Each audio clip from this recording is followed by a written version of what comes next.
Yo, what's up guys? What is going on today? We are back on the marathon of decks coming out of Duelist Nexus, and we're going to be taking a look at today the Mannadium strategy, which got a boss monster and a fantastic tuner that we've been waiting on for a while now. We don't have to play any mediocre tuners anymore. We got Trid, a really fantastic one that honestly when it's popped, you get to go ahead and special summon any Mannadium tuner from your deck, which of course will be Meek, but it is nice to have that additional way to go ahead and either search between the two, special summon each one.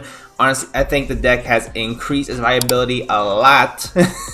Not just with the boss monster, Crimson Dragon comes up in clutch as well. Overall deck is extremely nutty, guys. Like I said, this deck is actually going to be really fun to play. I've been doing some combos, test hands with it. Honestly, it feels really cool to go ahead and be able to do all these types of things. Cross Sheep is now relevant again, which is nice to have. You are going to have to play 3 of the fusion because it's now so easily accessible and you go through 2 of them in a single combo. So honestly guys, I just want to go ahead and get into it. If you guys are a fan of the Mannadium strategy or just Synchro fans in general, or the Visa Starfrost lore, I guess, fans in general, make sure you guys leave a like, subscribe for more. We're doing a lot of deck profiles this week on pretty much all the decks coming out of DUNE. So if the deck that I'm missing so far, let me know in the comment section down below and I'll get it to you guys ASAP. But without further ado guys, let's go ahead and get started with this. So of course we play the man himself, Visa Starfrost, the guy who pretty much everyone thought was going to be an absolute bust of a card when the card itself first came out, because it came out with like no lore attached to it. I think it came out with like tier elements. If I'm not mistaken, this came out in Parallel Elements, so tier elements were all the rage and everything, but Visa Starfrost was kind of just the card that was thrown away. No one really wanted it. If you pulled it, it was like, right? But now we finally are able to experience the true meaning of power with this card. Visa Starfrost, pretty much the entire deck revolves around it, so it's a card you're definitely going to need.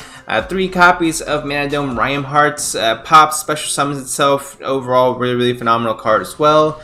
You have the Scareclaw Right Heart. So Scareclaw, I think, is going to be the best way to go ahead and play the Mannadium strategy. I mean, it has been ever since the true Mannadium stuff came out. It's because I think it's the most versatile with, and the most, not versatile, is the most synergistic with the Mannadium stuff that you are going to want to go ahead and do. I believe previously, before Duelist Nexus, you went into the Link 3 Tri-Heart, but that's no longer necessary as we do not play Tri-Heart in our extra deck. Now you have to go in, but there's different routes you can definitely go ahead and take this in, but it's still a phenomenal way to go ahead and get out your Scareclaw Arrival and an easy special summon as well, so, you know, why not? It plays 3 copies of Meek, which of course was the best Mannadium tuner we had. Basically, when it's popped, special summons another one as a level 4, which is nice. Essentially, it's better to have a level 4 tuner than a level 2 tuner in most instances, because it helps you, of course, climb in your synchro plays even more. And this deck just synchros like absolute crazy, like no one's business. So I mean, at the end of the day, why not play the strongest synchro cards in the game as well, right? So then I played 3 copies of the brand new Mannadium tuner, Mannadium Trid, which I already kind of explained it earlier on in this video. Basically, when it's destroyed, you can special summon any Mannadium tuner from your deck for free. So when this is popped, you go ahead and special summon out the Meek. So it's a cool combo essentially in this with this deck. If you draw both the Trid and the Mannadium Reinhardt, you end up on a stupid like 8+ interruption board, which is actually super ridiculous. So you normal summon the Trid, special summon the Reinhardt by popping the Trid, special summons Meek, and you go clean off from there. And then that's pretty much it. There's a lot more goes into it than that, guys, but that's just the gist of it, right?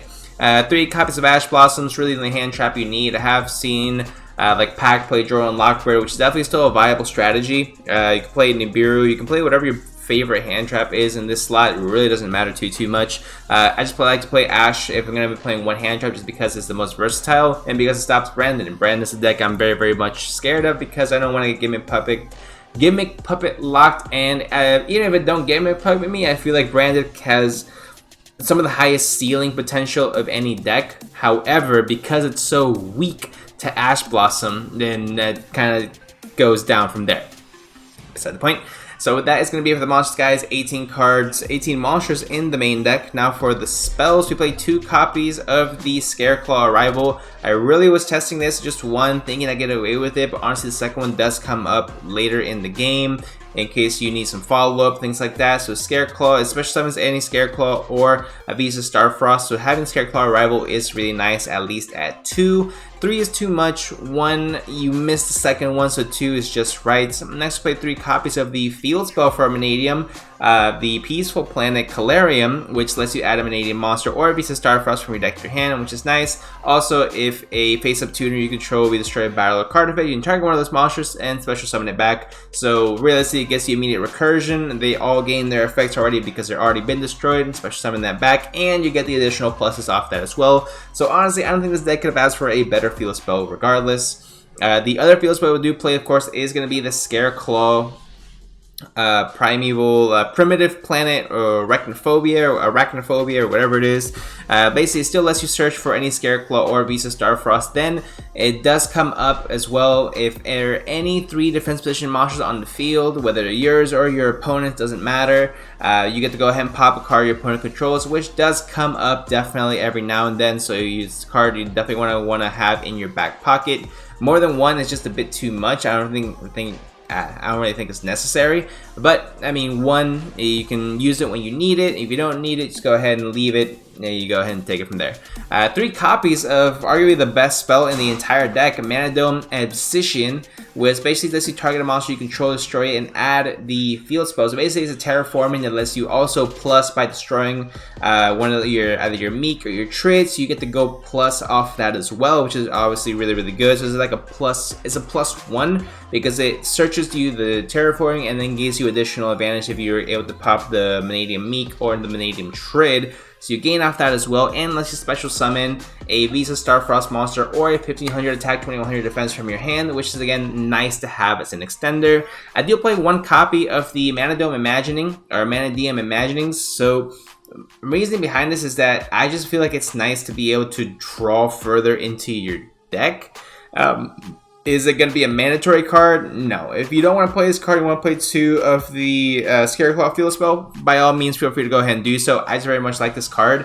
Artwork is cool, don't get me wrong. But being able to draw 2, then place 1 card from your hand to the bottom of the deck is also nice because it helps you unclog your hand in case there's a card in your hand that you just don't need at that moment. Just go ahead and put it back and search it later on. That's one thing I do like about this deck a lot, is that it all searches itself.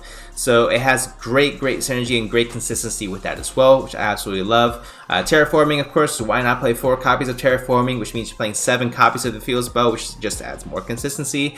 Then you're going to play your 1 copy of Rhoda, of course. Do play the warrior monster in the deck. This is nice to have. Then I play 2 thrust and 1 tactics talents. So the reason why is because I was considering playing 3 thrust, but talents is too good to pass up on.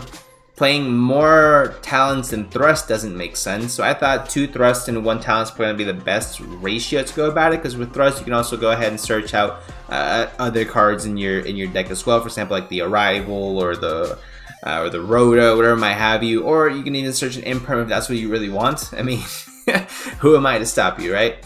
Next, for going second cards, we play 3 copies of Book of Moon. Book of Moon is really just becoming a staple in the format as far as main deck interruption. I think it's really good. Just be able to go ahead and book whatever your opponent has. The way it can't be used for a link summon, things like that. It can't just be used overall, which is nice. Clogs up a lot of cashier boards, which is cool. Also, just make sure that you don't have to worry about one specific effect once per turn. Plus, it does target, which is kind of good or bad depending on the matchup, but I digress. Book of Moon is still a staple in the main deck for sure. And then for the last cards in the main deck, we play 3 copies of Infinite Impermanence and 1 copy of the Trap Mannadium Reframing, which pretty much is going to be an Omni-Negate for like spells, traps, or monster effects, but realistically you can use this to go ahead and play around cards like Lightning Storm, Regeki, Evenly Matched, Stark Ruler No More, things like that. So this is obviously a really good card to make sure that you are able to have in your back pocket, which is immediately accessible to you through the main combo of the deck. So I mean, having just an additional form of negation that protects you from the biggest FUs cards in the game, I think is definitely a plus. But 40 card main deck, guys, 18 spells, 18 monsters, and 4 traps. Let's get into the extra deck. 3 copies of the Fusion, Vicious, Astrolaud, whatever you say, however you want to say it. is just essential. I mean, you go through 2 of them, your main combo also gets you additional lines through cross sheep as well. It's nice to have that additional one in your back pocket just in case you need it. For the links, to play 2 copy of liked hearts, just in case one of them wants to get banished by a cashier player or a true king dino player as well. That's definitely still a viable option. And I believe there's one other deck that banishes cards from your extra deck. I forgot what it was, but I know it's out there. So you have that going for you guys as well. I mean, you don't play cards like Pot of Prosperity in this deck because you don't need it. The deck is consistent enough as it is, which is crazy to say. I mean, I'm a huge advocate for making sure you play Prosperity if you can, because you get to search for the specific cards you need. But like I said before, all these cards just search into one another, so it has the synergy already, and consistency I should say, already there, which is nice. But you play it too, the same reason as why people play 2 copies of Zeus, just in case one gets banished. I play a copy of Cross Sheep for the additional either special summon or the additional attack boost, whatever it might be. It's pretty much the only 2 you're going to be gaining because these are the 2 you have. But it is nice to have that additional special summon because it's an additional extender, unless you go into additional synchro lines as well.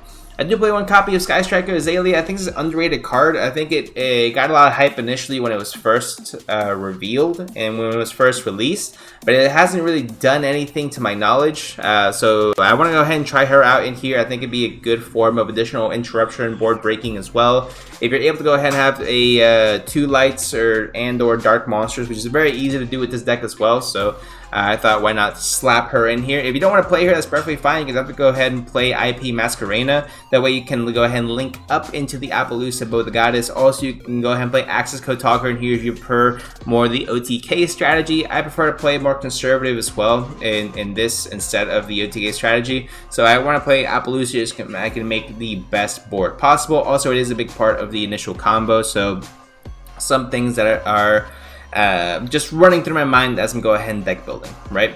Now for the Synchros, which is probably going to be the most exciting part of the extra deck and the entire deck profile, right? So we play 1 copy of Axel Synchro Stardust Dragon. I actually saw a deck profile from a guy who won his I guess the first tournament with Mannadium. He was playing Stardust Dragon as well in the extra deck, which I think is absolutely crazy, because I don't think there's any room to run a copy of Stardust Dragon in your main extra deck, right? So I just thought that was pretty funny. But Axel Stardust Dragon is essentially super key as well, because all your tuners essentially are level 2 with the Mannadium Meeks and Trids, so that's nice, of course. Visa's Armitara, or whatever, however you say this guy's name, essentially is your boss monster. It's a tuner. It's nice to have. Is it the wildest card in the game? No, but it does give you a key search in your plays. It's not a card that you're gonna want to leave face up in your end board because it doesn't really do too much, but it gets you a free search of a spell trap that mentions Visa Starfrost, which is essentially why you play it, because it is mandatory to have that. 1 copy of Ice Jade, of course, 1 copy of Baron, and Chaos Angel. No real explanation really needed there as far as I'm concerned. I mean, I feel like that's pretty self-explanatory.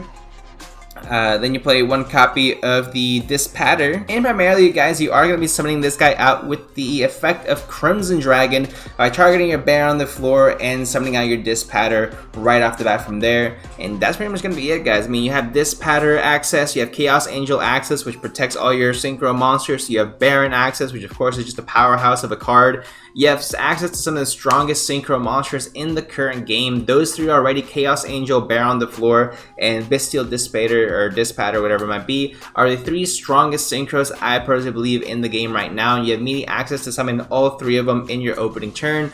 Any deck that can summon out the 3 best extra deck cards of a certain type in the same turn, I think it's going to be really wild. It just depends on how you're going to be interrupting this going forward. I mean, obviously it makes Bear on the Floor on your 5th summon, so you can play around cards like Nibiru. So how are we going to be stopping this deck is the next question I'm going to have. So I'll go ahead and analyze it. Potentially I'm going to be doing like a future meta breakdown. So if you guys are interested in that, make sure you guys subscribe down below. Honestly, this is an exciting deck to just look at in general. It's a very beautiful archetype. The artwork, I've always said this, I've been a fan of the artwork. I think it looks really cool, but that's not why we're here, right, guys? So let me know what decks you guys are going to be playing after the Duelist Nexus official release. Let me know in the comment section down below. If you guys did enjoy, make sure you leave a like and subscribe, and I'll see you guys in the next one.